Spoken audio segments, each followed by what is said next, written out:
So you want to start the process of going out and looking at houses and you're not really sure what house should I buy, what shouldn't I buy. What we're going to talk about today is houses that you shouldn't be buying. It'll give you an indication of things to look for, issues to look for, locations, that sort of thing. So stick around, we'll watch the video, and if you have any questions at all, reach out. Hit that subscribe button as well and hit that bell and get notified every time we put out new content. Let's get into it.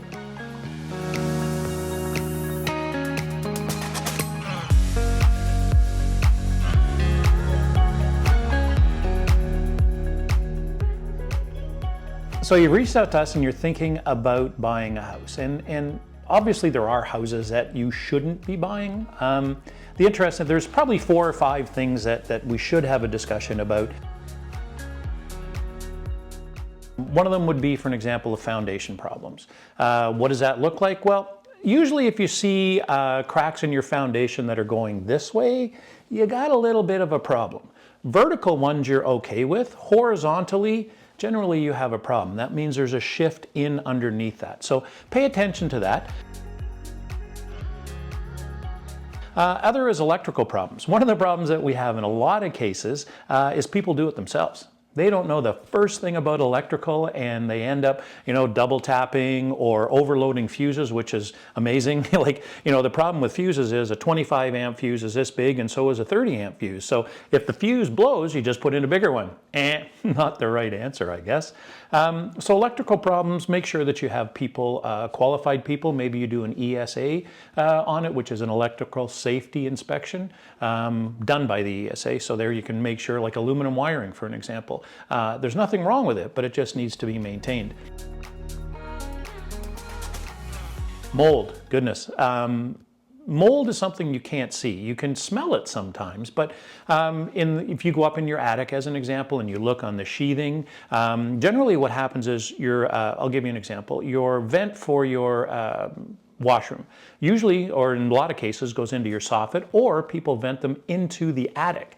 The crazy thing with that is you've got cold weather, like out in the winter time, and you've got warm temperatures in your attic. Warm and cold, moisture, what happens? Mold. So those are things that you're going to be aware of, or should be aware of.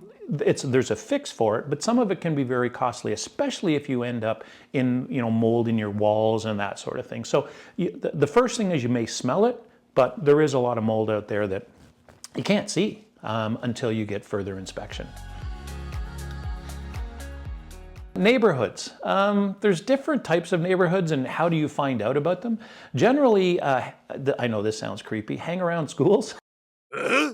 Talk to the people that are there, talk to the moms, talk to the dads. What do they think of the neighborhood? What do they think of the schools? We can tell you all we want, but find out from the people that are there all the time, because they're the ones that are going to know the ins and outs of everything. We can do other research for you and tell you from our experience, the great locations for shopping and amenities, that sort of thing, rec centers. But generally the easiest way is to talk to the people that are there. Go knock on doors. Don't be afraid to. We'll do it for you if you want.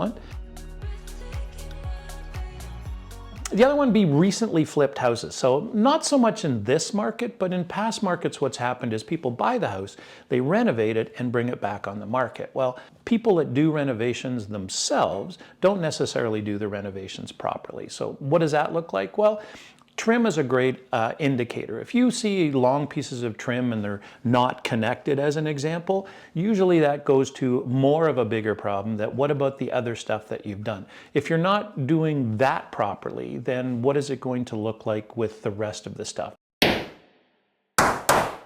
With the drywall finishing, the insulation, and all those sorts of things that you should really pay attention to. So some of the properties we go into, we call it like lipstick on a pig. And you understand what that looks like. It looks good from afar, but far from good.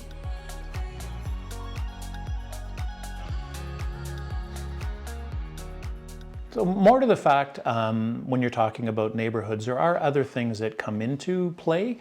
location, as an example. With a neighborhood that you say, for an example, the house backs onto a busy highway, or there's an intersection, a busy intersection near the house.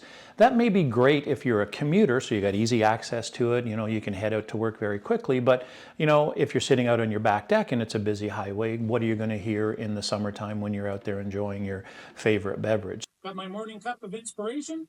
That's something to be concerned about. The other is, some people think this is okay, some people not. Graveyards. Some people freak out over those. It's, you know, the last thing they want is to be sleeping or, you know, beside a graveyard. The good thing about it is they're quiet neighbors, at least most of the time.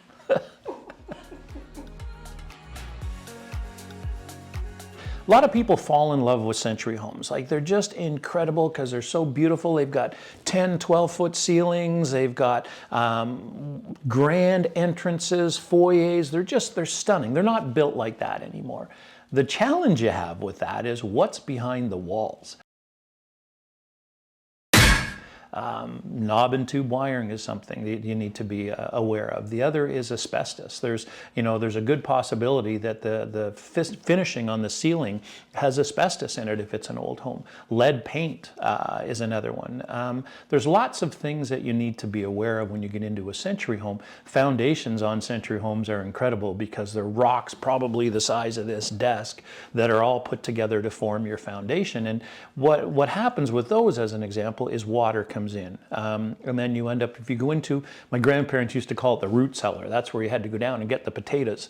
But what happens is the water comes in, and usually they're dirt floors, so it sinks. So you end up with always a musty smell in the basement. So what they do in a lot of the older century homes is they build a channel around the outside, the inside of the foundation, but outside of the basement, and put in weepers. And then that goes to a sump pump and knocks everything out of the house. So in that way, it keeps it dry. But century homes are spectacular. They're absolutely incredible, and they're not making any more of them. But just be aware of some of the issues that you're going to have with them, because once you get into it and you find out afterwards, that's a little bit too late.